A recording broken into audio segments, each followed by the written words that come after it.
Dear students, last video में हमने एक 5 रूल्स पढ़े थे, या कह सकते हैं कि कैरेक्टरिस्टिक्स ऑफ इरिड्यूसिबल रिप्रेजेंटेशन पढ़े थे। आज हम उन्हीं 5 रूल्स को अप्लाई करेंगे अपने पॉइंट ग्रुप पर, और फिर हम उस पॉइंट ग्रुप के लिए इरिड्यूसिबल रिप्रेजेंटेशन को निकालेंगे। ठीक, तो सबसे पहले हम एग्जाम्पल ले रहे हैं इसमें C2V पॉइंट ग्रुप का। ठीक, अब ये C2V पॉइंट ग्रुप में तो सबसे पहले जब भी कभी आपके पास कोई पॉइंट ग्रुप आए कि उसके लिए इरिड्यूसिबल रिप्रेजेंटेशन निकालनी है, तो सबसे पहला काम क्या है कि आपको उसके सिमेट्री ऑपरेशंस और सिमेट्री एलिमेंट्स जो हैं वो पता होने चाहिए। तो C2V पॉइंट ग्रुप वाटर में होता है और हम कई बार इसको डिस्कस कर चुके हैं। तो इसमें क्या होते हैं सिमेट्री एलिमेंट्स हमारे, E होता है, C2Z, सिग्मा XZ और सिग्मा YZ, और नंबर ऑफ ऑपरेशंस भी यहाँ पर 1 1 1 ही होते हैं। 1 नंबर आगे लिखा हुआ नहीं है इसके, क्योंकि अगर 1 ऑपरेशन है तो हम आगे नंबर नहीं लिखेंगे फिर उसके। तो टोटल हमारे पास नंबर ऑफ सिमेट्री ऑपरेशंस जो होते हैं वो हमारा इक्वल टू होता है ऑर्डर ऑफ द ग्रुप। तो total number of symmetry operation जैसा कि हमें यहाँ पर दिख भी रहे हैं कि 1 2 3 4 है, इसीलिए इसका ऑर्डर जो है वो H इज इक्वल टू हमने 4 लिख दिया। ठीक, तो जैसे ही हमें C2V पॉइंट ग्रुप या कोई भी पॉइंट ग्रुप के सिमेट्री एलिमेंट्स और सिमेट्री ऑपरेशंस हमें मालूम पड़े, तो हम उसके लिए उसका ऑर्डर निकाल देते हैं, और ऑर्डर हम निकालते हैं total number of symmetry operations से। ठीक है, तो यहाँ पर हमने ये इस तरह से निकाला। अच्छा, अब दूसरा काम क्या होगा, फिर हम ये चेक करते हैं सबसे ये सब निकालने के बाद, इसके बाद जो इरिड्यूसिबल रिप्रेजेंटेशन हमें निकालनी है, सबसे पहला काम होगा अब हमारे लिए कि नंबर ऑफ क्लासेस देखना, क्योंकि नंबर ऑफ क्लासेस से हमें ये मालूम पड़ेगा कि कितने इरिड्यूसिबल रिप्रेजेंटेशन इस पॉइंट ग्रुप के लिए बनाई जा सकती हैं। अब नंबर ऑफ क्लासेस हमें कैसे मालूम पड़ेगी, इसके लिए मैंने आपको लास्ट वीडियो में बताया था कि आपको नंबर ऑफ क्लासेस का आइडिया बिल्कुल क्लियर होना चाहिए। अगर ये फंडा आपके दिमाग में क्लियर है तब आप IR निकाल पाएंगे, अदरवाइज नहीं निकाल पाएंगे। तो या तो आप, मैंने आपको के लिए वीडियो बनाया था क्लासेस के लिए, वो आप वीडियो ज़रूर देखिएगा। वहाँ पर सिमिलैरिटी ट्रांसफॉर्मेशन से हम कैसे एक ऑपरेशन को दूसरे ऑपरेशन में चेंज कर सकते हैं, तो वो सिमिलर क्लास में आ जाते हैं। और कुछ सिंपल मेथड्स भी बताए थे कि उनकी हेल्प से आप बिना सिमिलैरिटी ट्रांसफॉर्मेशन किए भी पता लगा सकते हैं कि कैसे जो है दो सिमेट्री ऑपरेशन सेम क्लास में हैं। ठीक, तो अब क्योंकि यहाँ पर C2V एक एबेलियन ग्रुप है, ये सब एबेलियन ग्रुप क्या होते हैं, ये सब साइक्लिक ग्रुप क्या होती है, ये सब मैं पहले डिस्कस कर चुकी हूँ। तो मैंने बताया था आपको कि जो भी एबेलियन ग्रुप होते हैं वहाँ पर नंबर ऑफ क्लासेस हमेशा उसके ऑर्डर के इक्वल होती हैं। तो यही बात यहाँ पर लिखी हुई भी है। तो अब यहाँ पर क्योंकि नंबर ऑफ ऑर्डर 4 है, तो इसलिए नंबर ऑफ क्लासेस भी यहाँ पर 4 हो जाएंगी। तो जैसे ही हमें नंबर ऑफ क्लासेस 4 मालूम पड़ी, हमारा रूल 5 भी यही कहता था कि number of irreducible representation is equal to number of classes of the point group. तो रूल 5 के अकॉर्डिंग जितनी क्लासेस होंगी उतने ही इरिड्यूसिबल रिप्रेजेंटेशन हम बना सकते हैं उस पॉइंट ग्रुप के लिए। तो यहाँ पर क्योंकि नंबर ऑफ क्लासेस हमारा 4 आ रहा है, मतलब ऑर्डर के इक्वल ही है क्योंकि, तो नंबर ऑफ क्लासेस 4 है, इसलिए नंबर ऑफ इरिड्यूसिबल रिप्रेजेंटेशन भी हमारी 4 हो जाएंगी। और हम मान लेते हैं कि सपोज वो हमारी टॉ1, टॉ2, टॉ3 और टॉ4 है। तो हमारे पास पॉइंट ग्रुप के लिए एकदम क्लियर हो गया कि भाई 4 क्लासेस हमारे पास 4 क्लासेस हैं, तो इसलिए 4 इरिड्यूसिबल रिप्रेजेंटेशन हम बना सकते हैं। तो इसको हम स्टार्ट कैसे कर रहे हैं, यहाँ पर हमने ये पॉइंट ग्रुप लिख दिया C2V और फिर इसके सिमेट्री ऑपरेशंस लिख दिए सिग्मा XZ और सिग्मा YZ। अब हमें सिर्फ इतना पता चला है कि इसमें 4 क्लासेस हैं, तो 4 रिप्रेजेंटेशन हम बना सकते हैं। तो हमने यहाँ पर इसको इस तरह से लिख दिया कि बस सिर्फ 4 ही रिप्रेजेंटेशन हम बना सकते हैं। तो अभी हमें इतनी बात मालूम पड़ी है। ठीक, अब दूसरा काम क्या होगा, जैसे ही हमें क्लासेस मालूम पड़ती हैं तब हम दूसरा काम करते हैं इसमें कि उन इरिड्यूसिबल रिप्रेजेंटेशन की डायमेंशंस को निकालना। तो अकॉर्डिंग टू रूल 1, हमारा रूल 1 क्या कहता था कि जो भी हमारी इनकी डायमेंशंस निकलेंगी उन डायमेंशंस के स्क्वायर का सम इस पॉइंट ग्रुप के ऑर्डर के बराबर होगा। ये हमारा रूल 1 बोलता था। ठीक है, तो अब हमें यहाँ पर क्या चीज़ मालूम है, हमें H का नंबर तो पता है, तो फिर हमें ये जो है स्क्वायर मतलब सबकी डायमेंशंस हमें पता होनी चाहिए। कैसे पता लगाएंगे वो इसका तरीका नीचे है। तो since H is equal to 4, तो इसका मतलब क्या हो गया, हमें ये क्या करना है, सपोज हमारा इसकी डायमेंशन I1 हो, इसकी I2, इसकी I3 और इसकी I4। यहाँ पर I जो है डायमेंशन को रिप्रेजेंट कर रहा है, तो इसको हम कैसे लिख सकते हैं कि I1 square plus I2 square plus I3 square plus I4 square is equal to 4।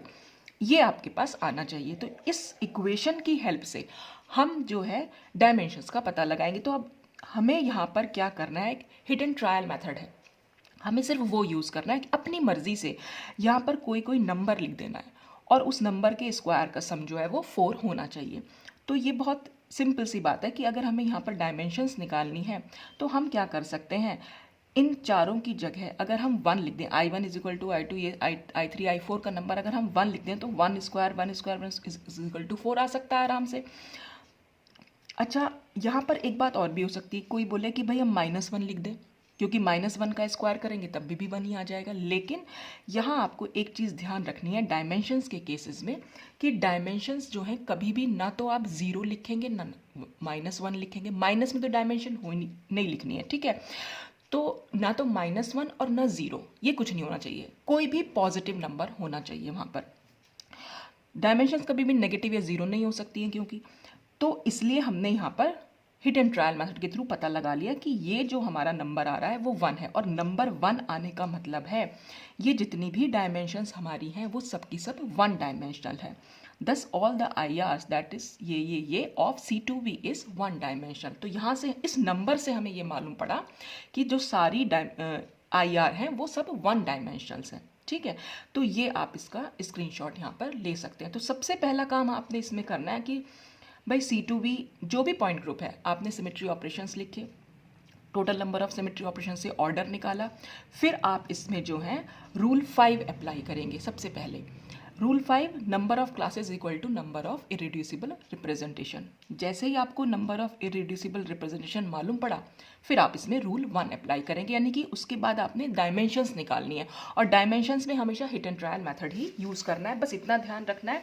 Dimensions को आप -1 और 0 नहीं लिखेंगे, बाकी आप कुछ भी नंबर वहाँ पर लिख सकते हैं, ठीक। तो ये तो था हमारा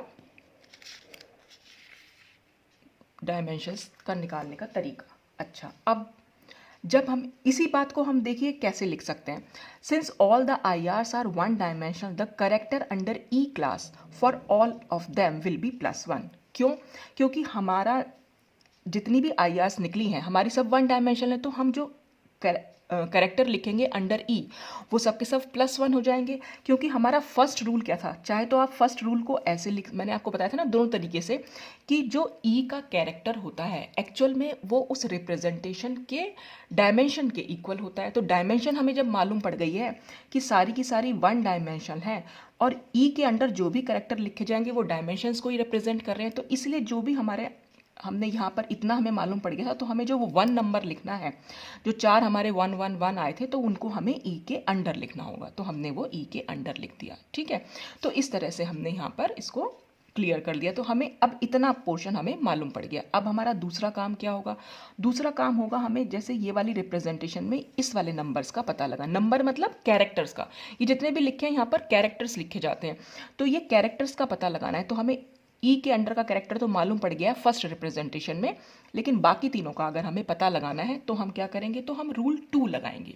अब रूल 2 क्या कहता था, रूल 2 ये कहता था कि जो भी सिमेट्री ऑपरेशंस हैं उनके अंडर जो हम कैरेक्टर्स लिखेंगे और उनके स्क्वायर का सम वो भी H के इक्वल आना चाहिए।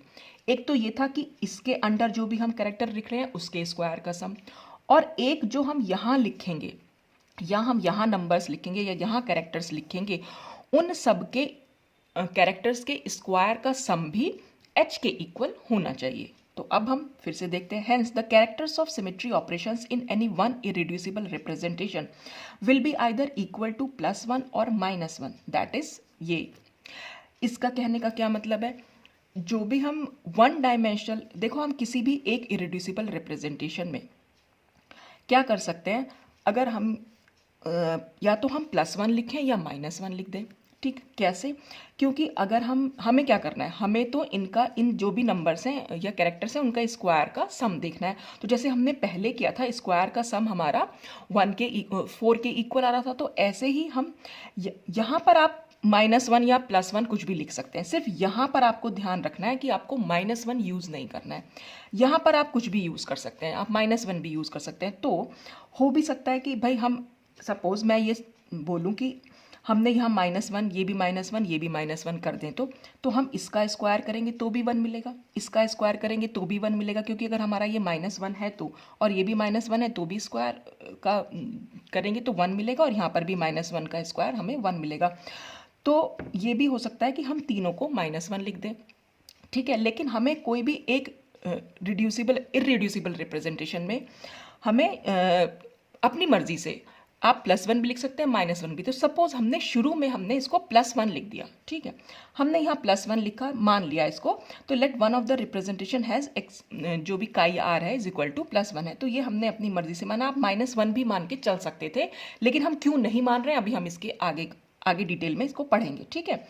तो हमने शुरू में सबको 1 मान लिया। तो जब हमने सबको 1 1 1 सबका कैरेक्टर मान लिया, तो आप इनके कैरेक्टर का स्क्वायर करेंगे और सम करेंगे तो 4 के बराबर आएगा। तो हमारे पास अब इतना पोर्शन और इतना पोर्शन हमें मालूम पड़ गया है, ठीक। अब तीसरा काम हमें क्या करना है, हमें इसके नीचे वाले कैरेक्टर्स का पता लगाना है। अब हम वो कैसे पता लगा सकते हैं, उसके लिए हम फिर नेक्स्ट रूल देखेंगे। तो आप इसका स्क्रीनशॉट लेके रख सकते हैं। अच्छा, अब हमें क्या करना होगा, हमने ये चीज यहाँ रखी। अब हमारा आएगा रूल 3। रूल 3 हमारा क्या कहता था, रूल 3 हमें ये बताता था कि जो भी हमारा ये जो है इस इरेड्यूसिबल रिप्रेजेंटेशन के जो कैरेक्टर्स हैं, ठीक है, किसी भी एक ऑपरेशन का ले लिया हमने, सपोज इसका जो कैरेक्टर है और जो दूसरी रिप्रेजेंटेशन है उसका जो कैरेक्टर है, ई के अंडर ही, सेम ऑपरेशन के अंडर, क्योंकि हमें कॉरस्पॉन्डिंग एलिमेंट्स कॉरस्पॉन्डिंग कैरेक्टर्स देख रहे हैं। तो जो हमें इसके अंडर, अगर हम इस सिमेट्री ऑपरेशन की बात कर रहे हैं तो, और इस रिप्रेजेंटेशन की, तो इसका जो कैरेक्टर है और जो इस वाली रिप्रेजेंटेशन कैरेक्टर है अंडर ई, दोनों का मल्टीप्लिकेशन किया, ठीक।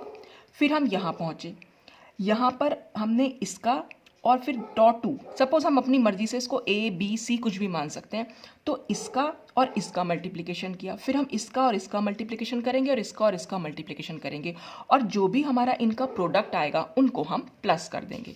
तो यही बात यहाँ पर कही भी गई है। जो भी कैरेक्टर है हमारा ith रिप्रेजेंटेशन में जो कैरेक्टर है और jth रिप्रेजेंटेशन में जो कैरेक्टर है, दोनों अलग अलग रिप्रेजेंटेशन है, दोनों के कैरेक्टर का मल्टीप्लिकेशन और मल्टीप्लिकेशन का सम वो हमारा जो है वो 0 के इक्वल होना चाहिए।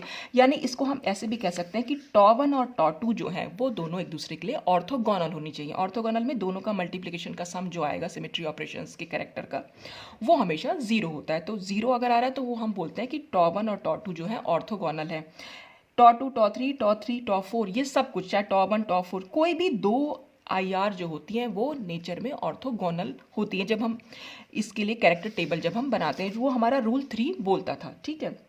This implies that each of the remaining 3 IRs has 2 + 1 and 2 - 1 as their characters। यहाँ से हमें ये बात मालूम पड़ गई कि जो बाकी की तीनों हैं, हमने इतना पोर्शन तो निकाल लिया, ठीक है।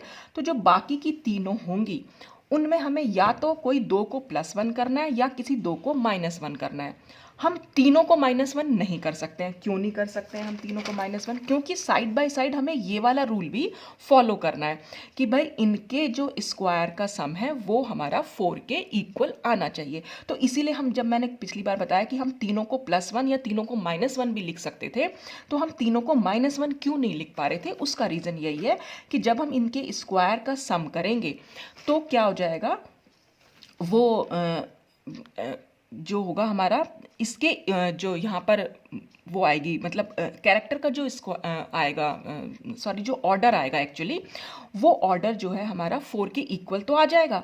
लेकिन जब हम इससे इसको मल्टीप्लाई कर रहे हैं ऐसे और फिर इनका सम देख रहे हैं, तो फिर वो हमारा 0 नहीं बैठ पाएगा।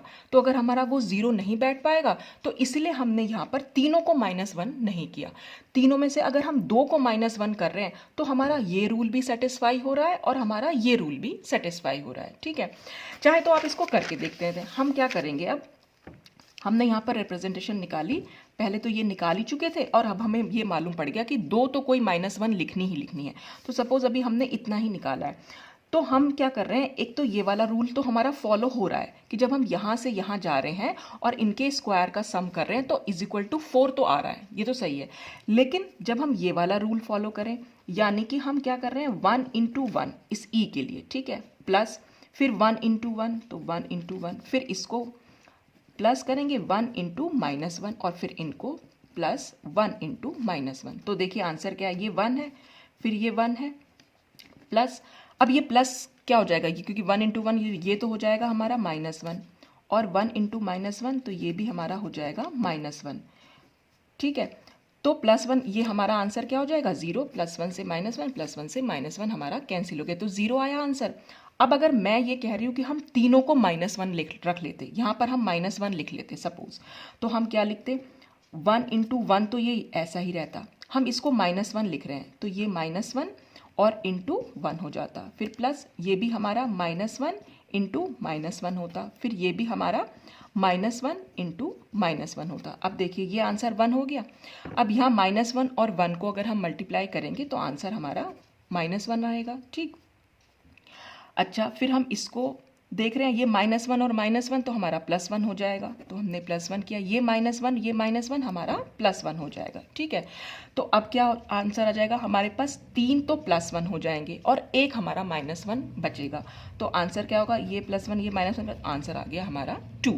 तो आंसर हमारा ये 2 ना आके 0 आना चाहिए था कायदे में, तो 0 तो नहीं आ पाया, तो इसलिए हम इन तीनों को -1 नहीं लिख रहे हैं। ठीक है, तो आप कहीं पर भी किसी को भी तीनों -1 ना लिख के आपको हमेशा -2 -1 लिखने C2V पॉइंट ग्रुप के लिए। ठीक है, और अगर आप ये वाला रूल अप्लाई करेंगे किसी भी इसमें यहाँ पर किसी भी इरिड्यूसिबल रिप्रेजेंट, मतलब टॉ1 इंटू टॉ2 करके देख लीजिए, टॉ2 इंटू टॉ3 करके देख लीजिए। ये इंटू का मतलब मैं ये कह रही हूँ कि इसका कैरेक्टर और इसके कैरेक्टर का मल्टीप्लाई करेंगे, इसके कैरेक्टर और इसके कैरेक्टर को मल्टीप्लाई करेंगे, इन दोनों को और इन दोनों को मल्टीप्लाई करके जो प्रोडक्ट आएगा और उनका सम देखेंगे वो इक्वल टू 0 ही आएगा। तो हमें ये बात मालूम पड़ी थी जब हमने यहाँ स्टार्ट किया कि हमारे पास जो ये तीन, जो हमारा ये पूरा ये है रिप्रेजेंटेशन, इसमें 2 + 1 है और 2 - 1 है, और ये फंडा फिर हम सब में लगाएंगे। तो अब जब हमने यहाँ 2 - 1 लिख दिया है तो तीसरे में भी हमें यही करना पड़ेगा कि कोई 2 + 1 है और कोई 2 - 1 है। अब हम दोबारा से इसको 2 - 1 नहीं लिख सकते, क्यों, क्योंकि फिर दोनों रिप्रेजेंटेशन हमारी सेम हो जाएंगी और जितनी भी हम IR लिखते हैं वो सब एक दूसरे से डिफरेंट होनी चाहिए। ठीक है, तो जब डिफरेंट होनी चाहिए तो अगर हमने 2 - 1 यहाँ लिखे हैं तो अगली बार हम 2 - 1 इसको और इसको कर सकते हैं, फिर नेक्स्ट टाइम हम इन दोनों को -1 कर सकते हैं। तो आप देखेंगे कि चारों की चारों जो रिप्रेजेंटेशन है वो डिफरेंट निकली हैं। तो ये चीज़ ध्यान रखिएगा कि जितने भी हमारी रिप्रेजेंटेशन होंगी वो सब एक दूसरे से डिफरेंट होनी चाहिए। तो equation for rule 3 is satisfied for any two IRs listed above. ठीक है, this is often stated as that the two IRs of a group are orthogonal to each other. For example, taking τ2 and τ4. अब हमने τ2 और τ4 को लेके देख लीजिए, हमने क्या करा, 1 इंटू 1, फिर प्लस 1 इंटू -1, फिर प्लस -1 इंटू -1, फिर प्लस, फिर -1 इंटू 1 और आंसर हमारा आ गया 0। इसी तरह से हम कर सकते हैं। आप कोई भी दो रिप्रेजेंटेशन को ले लीजिए, दोनों के कैरेक्टर का इस जो भी सिमेट्री ऑप्शंस है कैरेक्टर को मल्टीप्लाई कीजिए और उनका प्रोडक्ट का सम लेंगे तो हमेशा 0 ही आएगा।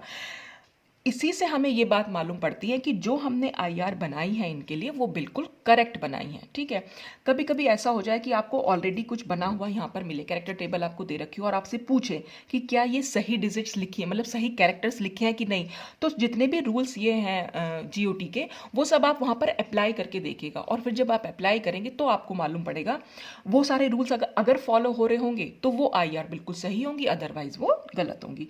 तो there are then the 4 IRs of the point group C2V। तो इस तरह से हम ये बना सकते हैं अपनी 4 IRs में कि क्या क्या हमारे पास ये डिजिट्स निकल के या कैरेक्टर्स जो हैं वो निकल के आए हैं।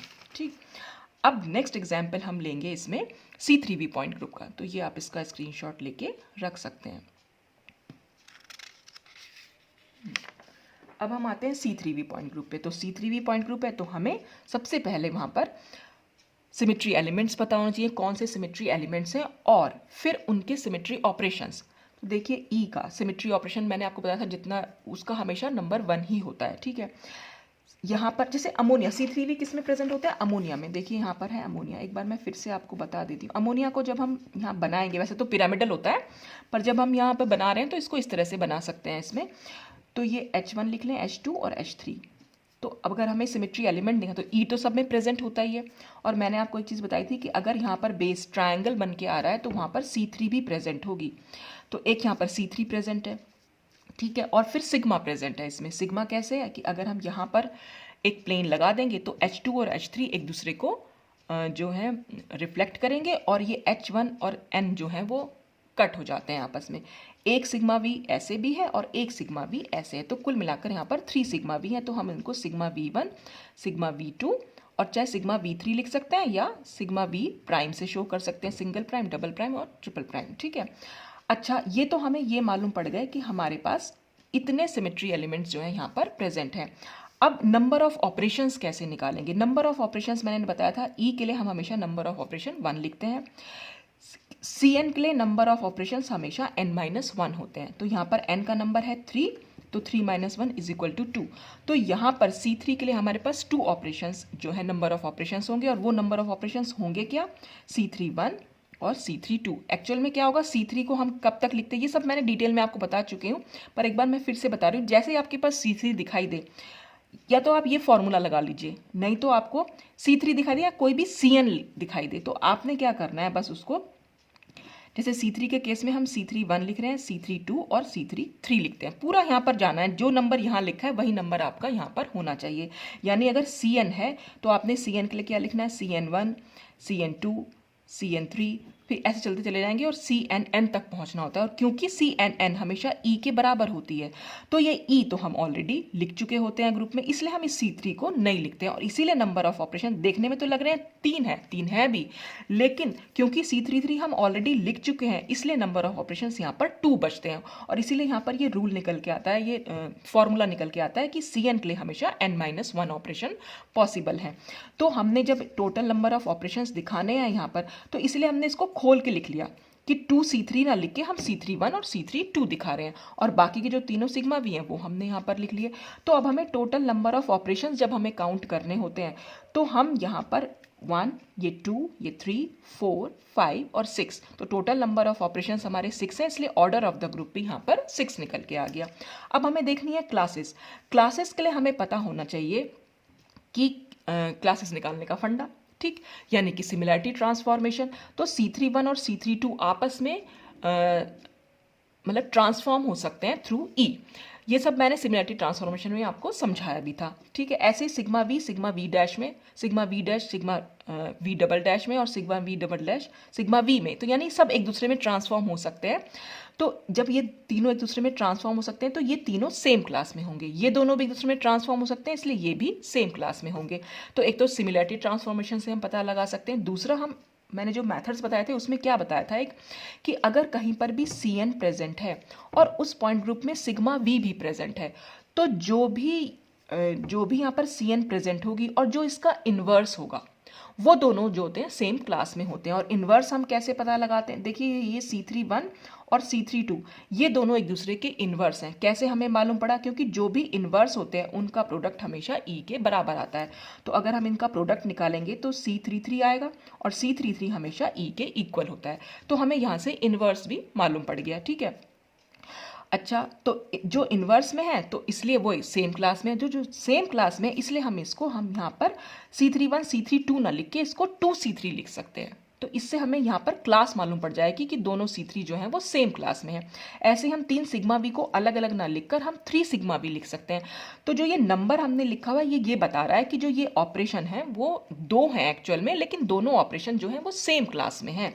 तो कभी भी ऐसे अगर आपके पास ऐसे लिखा हुआ आ जाता है और अगर आपसे सिर्फ इतने से कोई पूछे कि सबसे पहले तो आप इसका ऑर्डर बताइए, तो जब हम ऑर्डर निकालते हैं तो ऑर्डर के लिए इन नंबर्स को काउंट कर लेते हैं। देखिए E के आगे कोई नंबर नहीं है तो हमने उसको 1 मान लिया, फिर प्लस, इसके आगे हमारा नंबर लिखा हुआ है 2 तो फिर प्लस, इसके आगे नंबर लिखा हुआ है 3 तो हमारा आ गया आंसर 6। तो इसलिए हमारा जो ऑर्डर निकलेगा वो 6। तो कभी भी किसी पॉइंट ग्रुप में अगर इस तरह से नंबर्स के साथ लिखा हुआ है तो जितने भी नंबर्स हैं आपको उनको प्लस कर देना है और वहाँ पर आप उसके लिए उसका ऑर्डर निकाल सकते हैं। नहीं तो मैंने आपको उसका वो भी बताया हुआ है, इसका फॉर्मूला, जितने भी CN या CNV और या CNH टाइप के पॉइंट ग्रुप्स होते हैं उनका जो ऑर्डर होता है वो 2n होता है। यहाँ पर आपने सिर्फ n का नंबर रखना है। तो जैसे ही n का नंबर, क्योंकि यहाँ पर 3 है, ये CNV पॉइंट ग्रुप हो गया। तो n का नंबर क्योंकि 3 है तो 2 से अगर हम इसको मल्टीप्लाई करेंगे तो 6 निकाल सकते हैं। चाहे तो आप इस रूल से निकाल लीजिए फॉर्मूला से, और चाहे आप इन नंबर को प्लस करके निकाल लीजिए। तो ऑर्डर तो हम ऐसे निकाल सकते हैं। और अगर कोई बोले कि क्लासेस निकालनी है, तो क्लासेस में क्या करते हैं, हमें सिर्फ सिमेट्री एलिमेंट्स काउंट करने होते हैं। वहाँ पर हम सिमेट्री ऑपरेशंस नहीं काउंट करेंगे। एलिमेंट्स कौन कौन से हैं, एक तो E एलिमेंट प्रेजेंट है, एक C3 प्रेजेंट है और एक सिग्मा V प्रेजेंट है। तो कुल मिलाकर 3 सिमेट्री एलिमेंट्स प्रेजेंट हैं यहाँ पर, तो इसलिए नंबर ऑफ क्लासेस हो गई 3।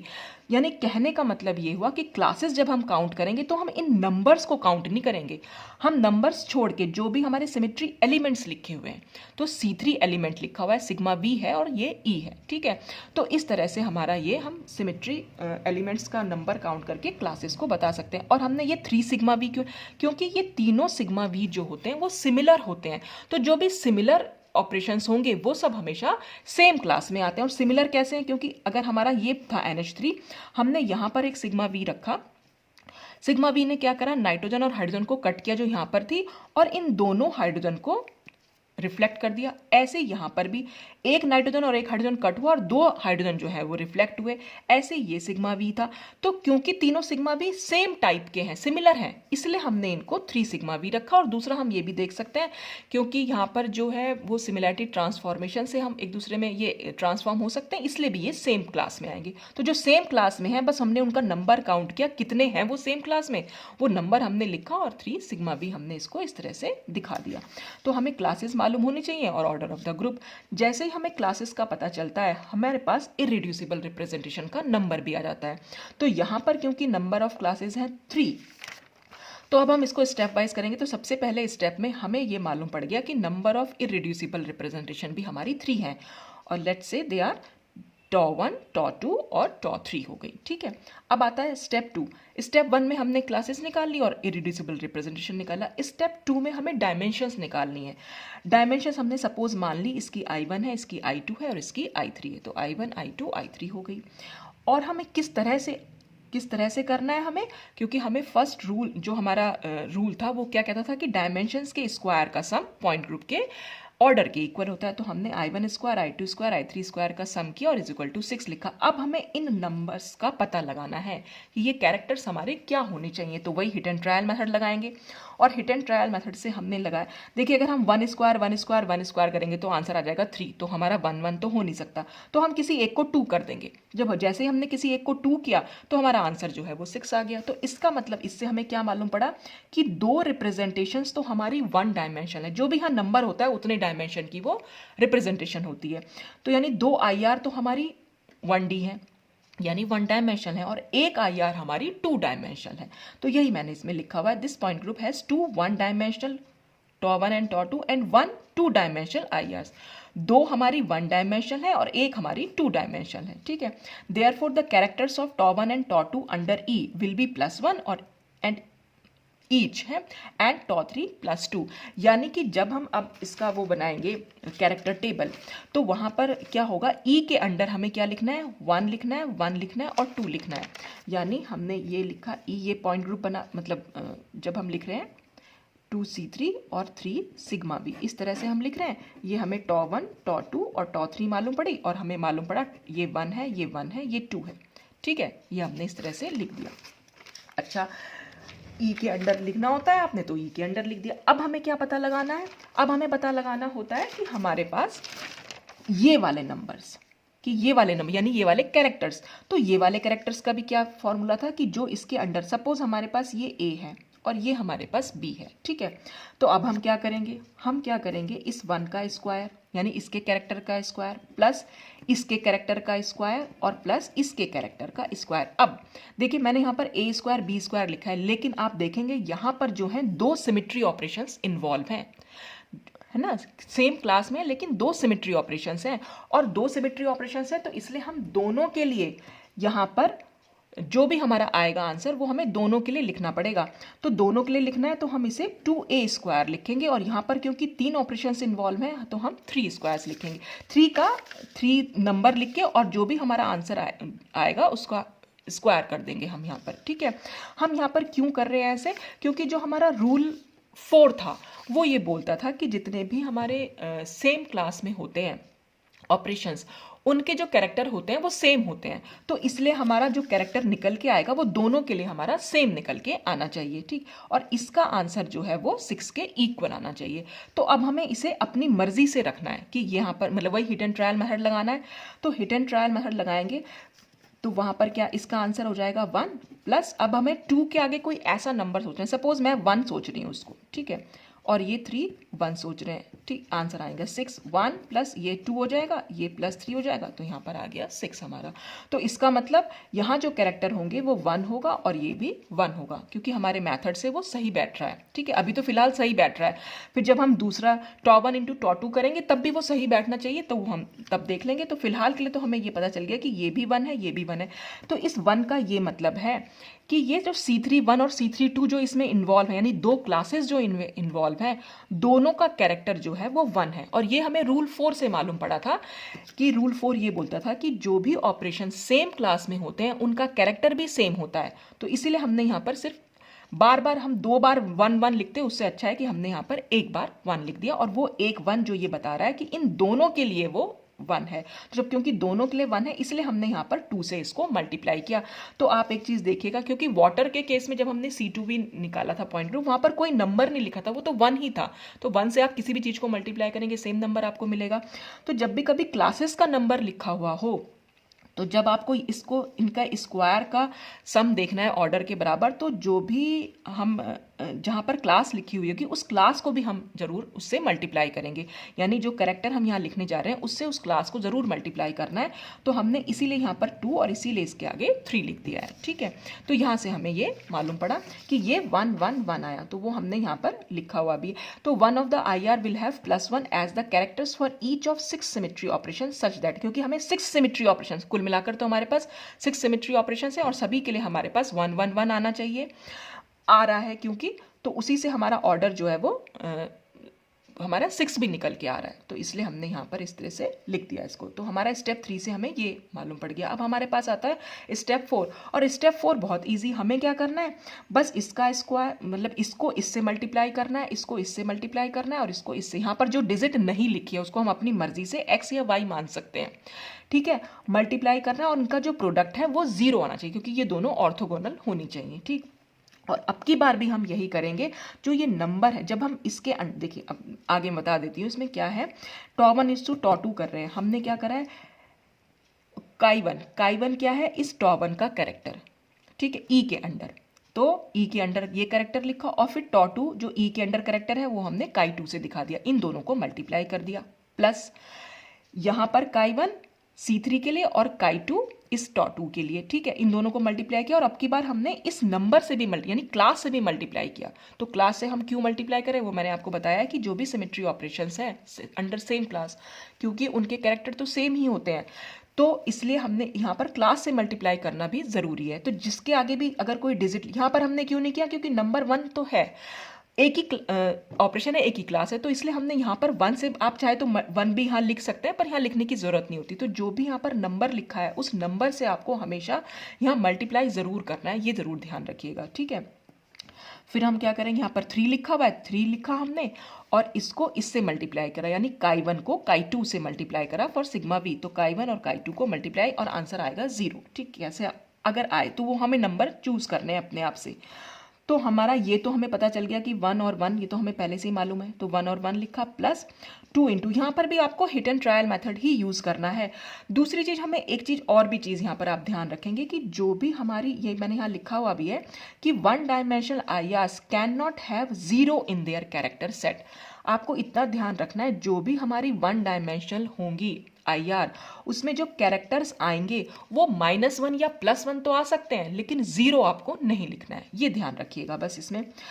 Where as multi dimensional IRs, multi dimensional क्या, मोर देन 1, यानी कि 2 डायमेंशन। 2 डायमेंशन में आप कुछ भी लिख सकते हैं, +1 भी लिख सकते हैं कैरेक्टर को, -1 भी लिख सकते हैं, 0 भी लिख सकते हैं। बस 1 में आपको ये ध्यान रखना है कि यहाँ पर जो वो लिखे जाएंगे कैरेक्टर्स, वो कभी भी 0 ना लिखें आप इसको, ठीक है। तो वही हिट एंड ट्रायल मेथड से हमने लगाया, और हिट एंड ट्रायल मेथड हमारे ये 1 और ये -1 दे रहा है। ये आपको अपने आप से ही यूज़ करना है कि कैसे आपका ये आंसर 0 आना चाहिए, कैसे भी करके बस वो 0 आना चाहिए।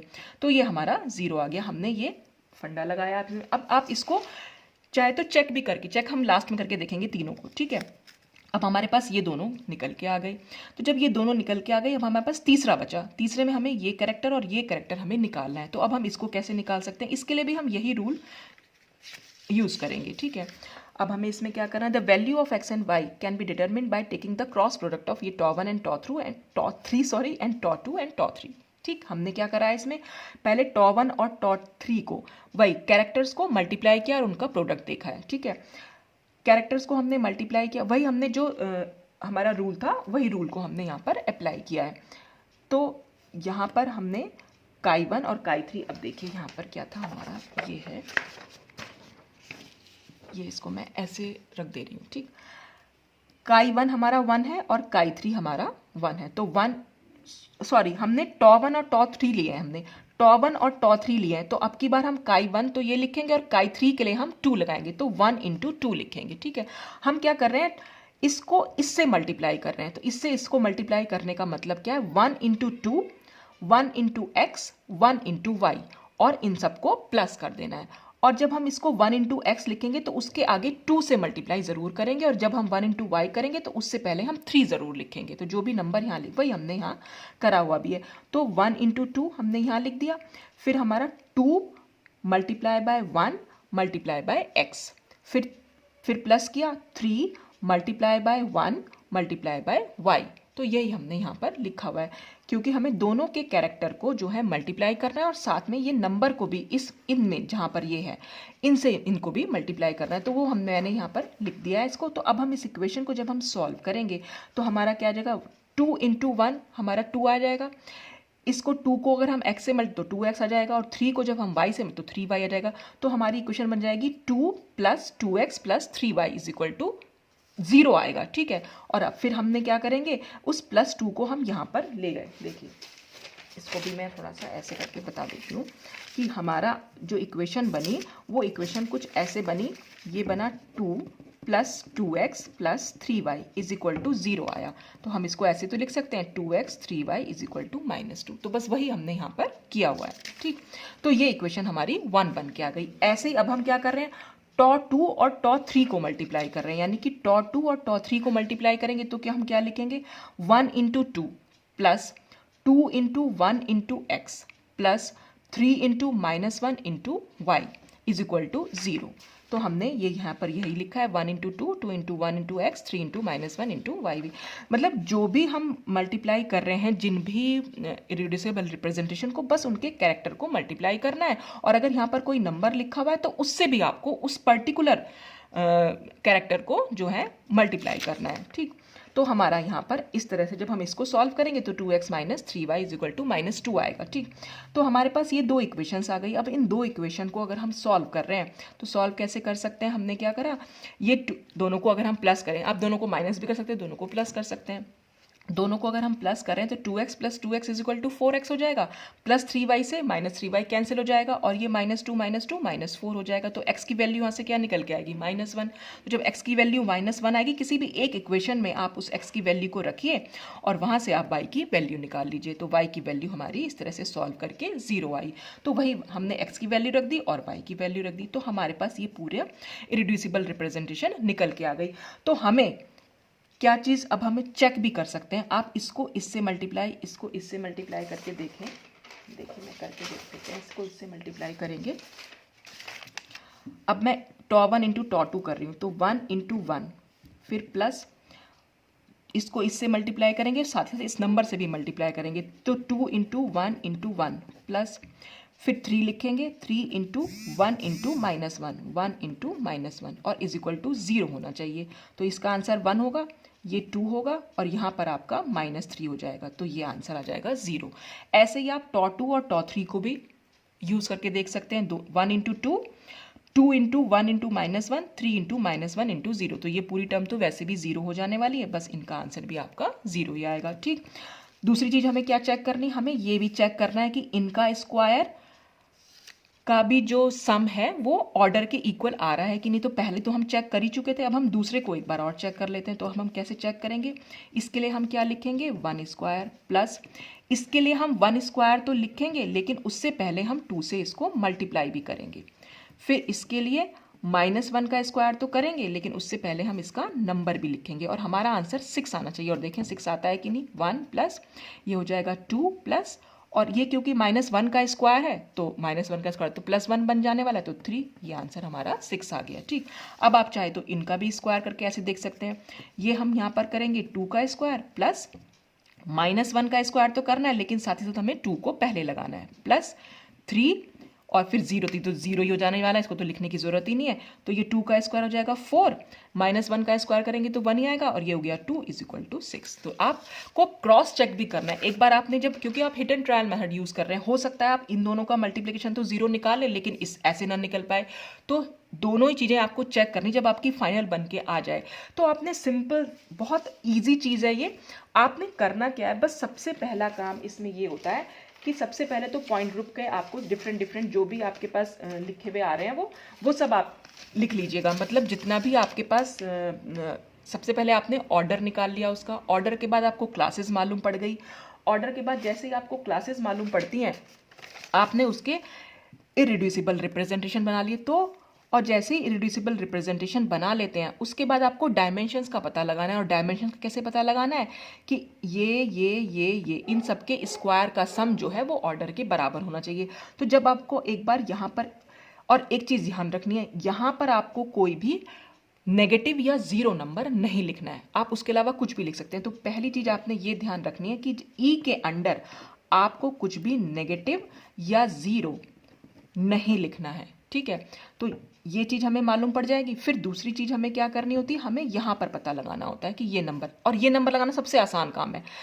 अब मैं आपको एक चीज़ बतानी थी, यहाँ पे हमने जब दोनों ही, देखिए आपकी C2V और C3V, अगर मैं आपको दोनों की फाइनल वो दिखाऊं, टॉप 1 अगर हम देखें यहाँ पर 1 1 1 है, और यहाँ भी देखें तो वो 1 1 1 है, यानी कि हमें इससे ये मालूम पड़ रहा है, आप कोई भी कैरेक्टर टेबल उठा के देखिएगा, सब कैरेक्टर टेबल में पहला जो, यानी कि जो पहली इरिड्यूसिबल रिप्रेजेंटेशन है, यानी कि पहली IR या टॉप 1 है, वो सब 1 1 1 आएगी। आप कुछ भी देख लीजिए।